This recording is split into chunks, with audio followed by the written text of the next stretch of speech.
You're bad at video games. Mom, get the camera. We got a failure on our hands over here. Alright, now that I'm done making fun of you, in this video, I will show you why you suck at video games so freaking bad. And I will give you tips to improve. These tips can help you in many different games, so stick around because maybe you'll find something good for you. Now, if these tips don't work for you, please don't go and dislike. You see, every person is special, and you're probably special as well, but not in the good sense, okay? Okay, now we can start. Number 1.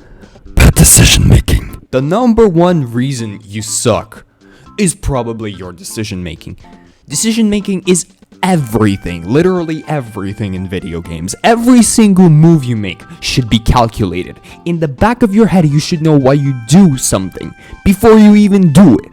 For example, look at this clip in the background. I want you to tell me why you think I did this or that action. Please go ahead.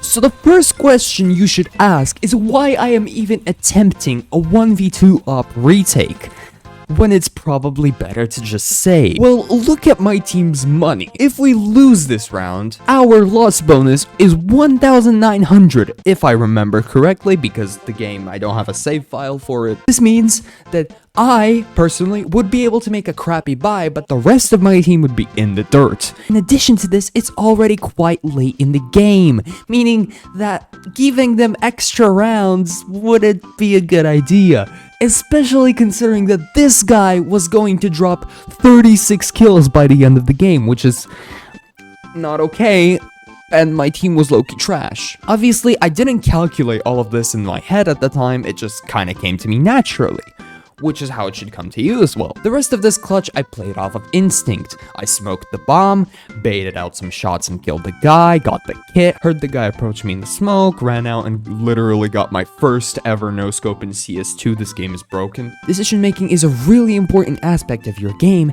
and the best way to learn it is by playing the game and Making protocols. What do I mean by protocols? Well, once again, let me show you a clip instead of explaining it to you.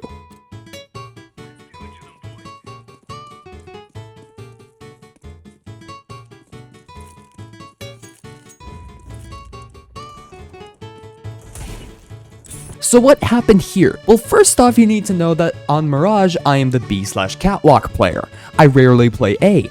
But at this moment, I got the best spawn for A and decided to peek mid through connector, because my team hasn't done that before and the T's probably wouldn't expect it considering they knew that we had bad money.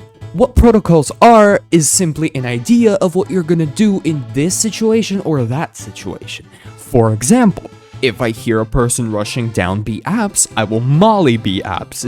How hard is that? It's simple, right? Now, this does not mean you need to make a protocol for every single thing. You don't need to play your game and play only with protocols. That is extremely limiting, and when you encounter a new situation, you're not gonna know what to do. But developing protocols is a good idea. It helps you not get lost in the game. It helps you know what to do in this or that situation. So maybe develop a couple of protocols and, you know, play with them, but then if something new happens, you just play something else, you know? You don't constantly just overuse them. Number 3. Analyze your losses and deaths. What the hell am I doing? As before, here's a clip.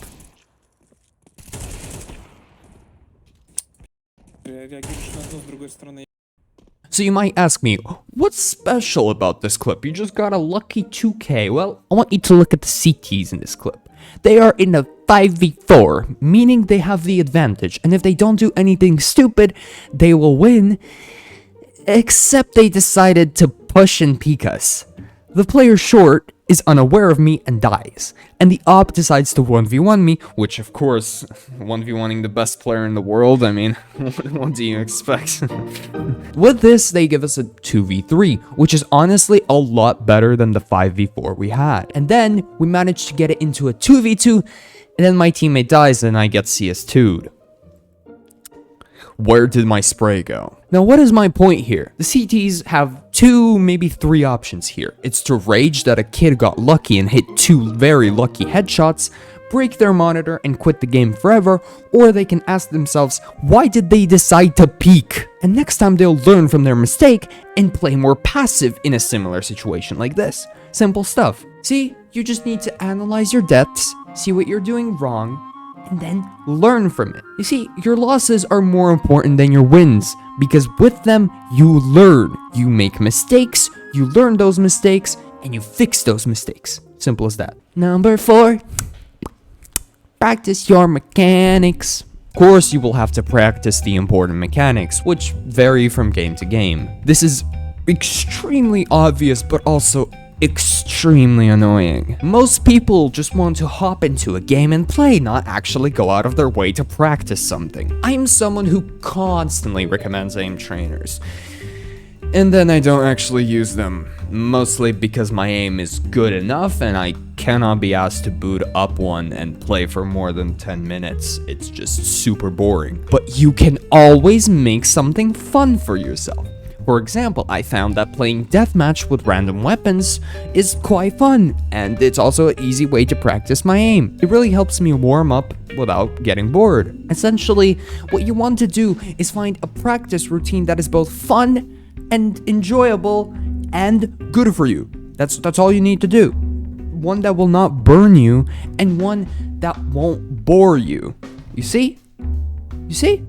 And with that, you should see major improvements in your mechanics. I'm too tired. Number 5, watch pro games. Now, you've looked at some CS2 clips of mine in the background. I want you to guess how much hours I have in the game, okay? Let's go. Yep. Alright. So, if you guessed 859.8 hours, then you're right. The reason I have this little hours and I'm fairly good at the game is because I watch a lot of pro games, like a lot. Well, not that much actually. I watch them like maybe one a day at max, but like still I watch them. That's important.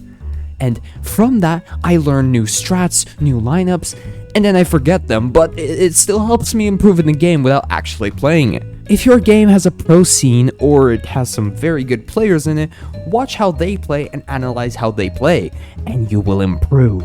Simple as that, again. Now, if none of these tips helped you, again, you're probably hopeless, so consider finding a better hobby. Alright, thanks for watching. Goodbye.